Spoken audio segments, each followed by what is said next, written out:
ঢাকঢোল পিটিয়ে লোকসভা নির্বাচনে ইশতেহার প্রকাশ করেছে বিজেপি। পিছিয়ে পড়া জনগোষ্ঠীর ভাগ্যের উন্নয়ন, দুর্নীতি দমন সহ বিনামূল্যে রেশন দেওয়ার প্রতিশ্রুতি দিয়েছেন প্রধানমন্ত্রী মোদী।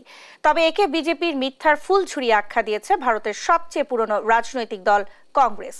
বিস্তারিত রায়হান কবির শুভ্রের ডেস্ক রিপোর্টার।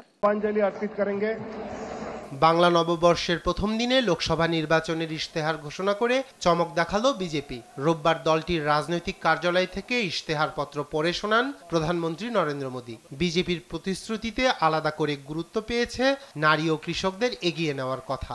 এ সময় মোদীর সঙ্গে ছিলেন কেন্দ্রীয় স্বরাষ্ট্রমন্ত্রী অমিত শাহ, প্রতিরক্ষামন্ত্রী রাজনাথ সিং এবং দলের সভাপতি জেপি নাড্ডা। 4 मजबूत स्तंभ युवा शक्ति, नारी शक्ति, गरीब, किसान, इन सभी को सशक्त करता है। অসমাপ্ত কাজগুলো আগামীতে শেষ করার প্রতিশ্রুতি দেন নরেন্দ্র মোদী। দুর্নীতিগ্রস্তদের বিরুদ্ধে কঠোর পদক্ষেপ নেওয়ারও হুমকি দেন তিনি। বিজেপির ইশতেহার নিয়ে তাৎক্ষণিক প্রতিক্রিয়া দেখিয়েছে কংগ্রেস। বিজেপির ইশতেহারকে মাফিয়ানামা আখ্যা দিয়েছেন দলটির মুখপাত্র পবন খের। ইশতেহারে মণিপুরের জাতিগত সহিংসতা এবং লাদাখে বিক্ষোভের বিষয়টি না থাকায় ক্ষোভ প্রকাশ করেন কংগ্রেসের সুপ্রিয়া শ্রীনাথ। जिसको एक्चुअली चर्चा का विषय होना ही नहीं चाहिए।